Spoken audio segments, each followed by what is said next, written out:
Hi guys, welcome back ulit sa channel natin. So, fourth vlog na natin.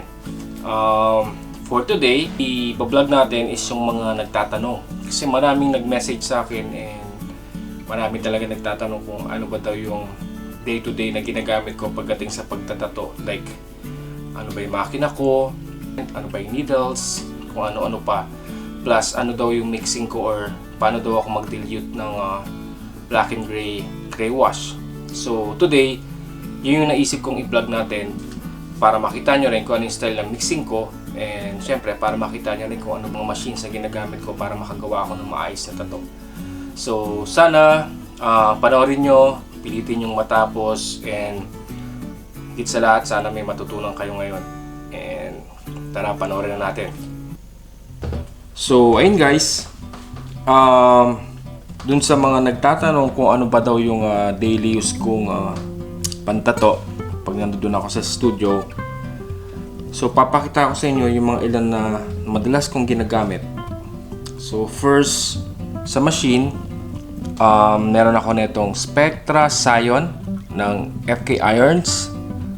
Pen type siya. Sobrang ganda, suwabe, clickable, kung anong gusto mong needle depth, madaling gamitin, lagyan nyo lang ng cable, ayun na, and then cartridge. Tapos meron akong isa pa, rotary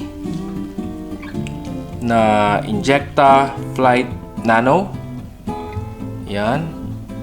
Tapos yung grip ko is Dark Lab ng FK Irons. Clickable din siya para sa needle depth na gusto mo. So sa ngayon, ito yung pinaka ginagamit ko, paborito ko. Recommended siya ni Sir Ryan Nafuente, kung kilala nyo. Kasi alam ko tatlo ganito niya, and sobrang satisfied naman ako kasi talagang grabe pumalo to. Sobrang lakas. Pareho silang maganda, pareho silang malakas, pero kung papipiliin ako, ito yung paborito ko ngayon. Price wise, medyo expensive yung dalawang machine. Pero darating yung time na kailangan talaga nating bumili ng magagandang machine kasi unang-una, binabayaran tayo ni client. So kung gusto niyo na magandang work or magandang tattoo, syempre kailangan natin mag-invest. So talagang darating tayo dyan sa point na yan. So ito yung dalawa kong makina. Pagdating naman sa power supply, ang gamit ko is Critical Atom X. Sobrang handy, maliit lang siya pero powerful. Tapos sa needle, ang gamit ko ngayon is cartridge kasi hindi na ako gumagamit ng traditional na needle, yung mga mahaba na pang coil, kasi hirap ako sa coil. Aminado ako dyan, 2 beses lang ako nag-try pero lumipat na ako sa rotary tsaka sa pen. So ang gamit ko at ang supplier ko is si FYT. Yan ang gamit ko ngayon. Normal use ko, 7 round liner, si 14 round shader, si 13 mag curve, and si 17. Yan ang madalas kong ginagamit. Pagdating naman sa ointment, ang ginagamit ko si Hassel Butter. Sobrang ganda nito, hindi agad nagka-clog yung cartridges natin pag nagtatattoo ka na, tapos pag pinahid mo siya sa balat, smooth lang siya. Dati ang gamit ko Vaseline, pero ngayon eto na. Tapos ang black ink ko, ginagamit ko is Dynamic Regular talaga. Yan yung talagang daily use ko, pero minsan nagpapalit ako, gumagamit ako ng triple black. Yan. Halos karamihan ng client ko dito is Canadian, so mapuputi sila. So minsan regular black lang yung ginagamit ko talaga. Pero depende, minsan gusto ko mas black yung ginagawa kong tattoo, nagpapalit ako, yun nga, yung triple black. Pero meron ako bagong biniling ink, Helios Suicide Black. Binili ko to nung tattoo convention, kung maalala nyo yung first vlog natin, di ba, nagpunta ako doon ko siya nabili. Ang hinahanap ko talaga actually yung dynamic, pero nakita ko yung sinusundan kong tattoo artist dito sa Canada, and sobrang galing niya. Nirecommend niya sa akin to. And ito rin naman yung gamit niya talaga nung tinignan ko. So sabi ko, why not na hindi natin itry. Sabi niya maganda daw talaga. And sa first session ko, pagbalik sa studio, ito yung gagamitin natin. Papakita ko rin sa inyo kung ano ba talaga yung quality niya and gaano ba talaga siya kaganda. Yan. Pagdating naman sa white ink, ang gamit ko is Intense Snow White Opaque tsaka Eternal Ink. Yan dalawa. Pero kung meron ako i-recommend, ito kasi yung Snow White Opaque na Intense, for me, talagang mabilis pumasok. Kumpara dito, hindi ko alam bakit, pero ito kasi talaga effective sa akin, tsaka nagagandaan ako sa quality niya. So, yan yung gamit ko ngayon. So, ayun guys, ito yung araw-araw kong ginagamit sa studio. Sa makina, palitan lang rin. Sa cartridges naman, depende sa trabaho ko. Kung malaki or malapad, minsan gumagamit ako ng 27 curve mag. Pero normally, ito talaga lang. So ayun guys. Ngayon, ipapakita ko na sa inyo kung paano ako mag-mix ng gray wash ko. Kung ano yung bilang ng drops ko pagdating sa ink papunta ditong sa ink cups. So simple lang rin to, pero yun nga, effective sa akin. So papakita ko na sa inyo kung paano. So syempre kailangan muna natin kumuha ng ointment. Kuha tayong konti. Tataka kayo kung bakit ako kumuha ng ointment. Ito kasi yung panlagay natin sa skin, di ba? And then ito rin yung gamitin natin para dito sa ink cups. Kuha akong ganyan. Meron akong 5 ink cups.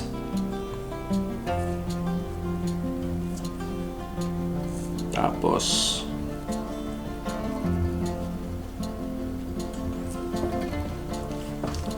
syempre nito, pamunas ng ink.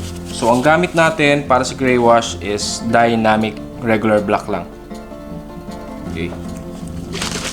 Shake kung maigi. So unang ink cups ko, ang gamit ko dyan is 1 drop.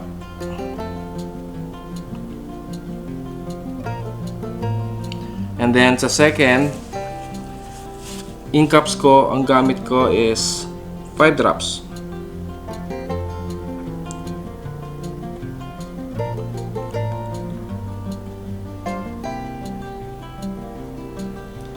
Then sa pangatlo, ang gamit ko is 8.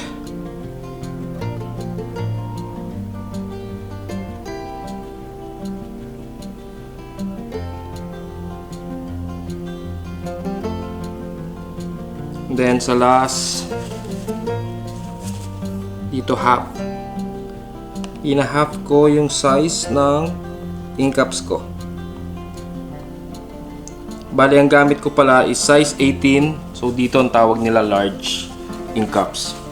So kalahati ng ink cups, and then sa last, full black. Solid black lang to.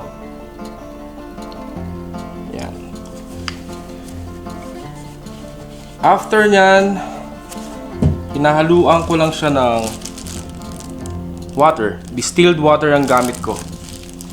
So, punuin lang yan.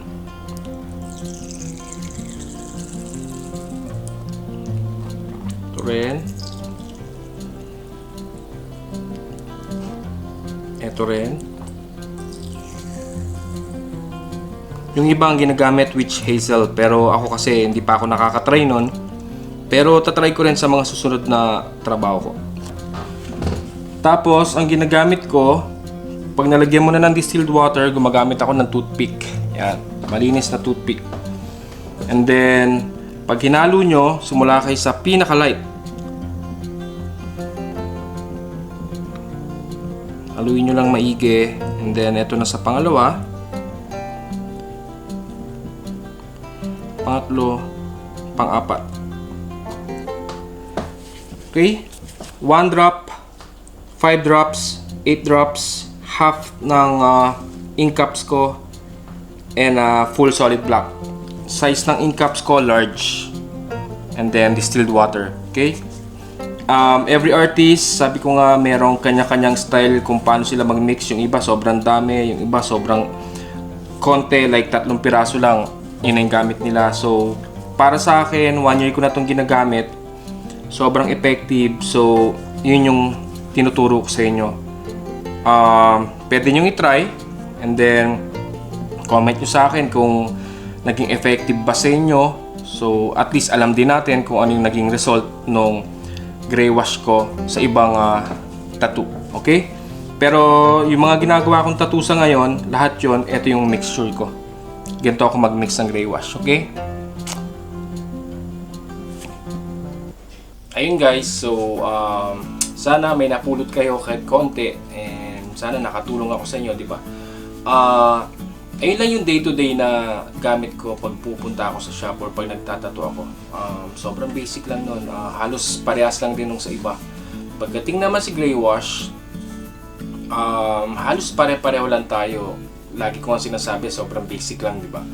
Siguro ang tip ko lang sa inyo is ang aralin nyo hindi yung pag-mix ng gray wash, kundi ang aralin nyo is kung paano humagod ng maayos. Kasi yun yung nagiging advantage ng every artist, hindi yung dahil sa mixing. Kasi mapapansin nyo naman siguro, pare-pareho lang naman halos sa mixing, pero bakit minsan mas okay yung kanya, hindi okay yung sa atin, di ba? So, nasa kamay nyo pa rin yan kung paano humagod, nasa mata nyo, nasa isip nyo kung paano nyo gagawin yun.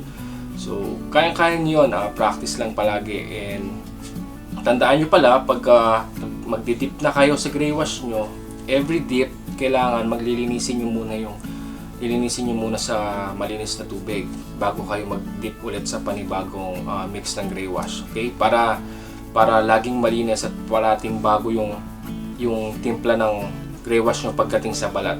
Siyempre, hindi naman magtatapos yung vlog natin ng walang shoutouts. So, sisimulan na natin. Unahin na natin si Thursday TV, si Afrojobs, tsaka si Jesper Reyes. Sila yung mga nag-request sa akin na gumawa ng gray wash mix natin. So, salamat sa inyo guys and sana meron kayo napulot kahit papano.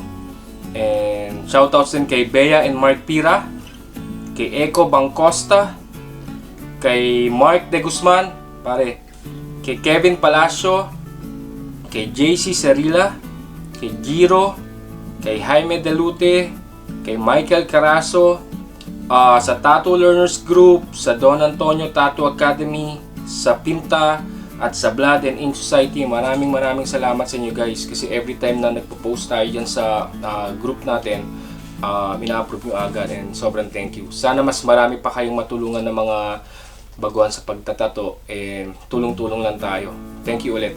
Team Hortons King Street, sa Team Empire Studio, and syempre kay Inday. And syempre sa lahat ng patuloy na nanonood, sumusuporta at talagang naniniwala sa akin, sobrang maraming salamat. Basta sabi ko nga palagi, basta andyan lang kayo, patuloy tayong gagawa ng magandang video para may matutunan kayo. And sana kung nagustuhan niyo yung vlog natin for today, baka pwede namang pa-like, tapos pa-share ulit natin sa tropa and pa-subscribe na rin para mas dumami pa yung subscriber, mas marami pa tayo magawang video. And sobrang maraming salamat ulit guys sa panonood. Ingat po kayo palagi and I'll see you on my next vlog. Bye!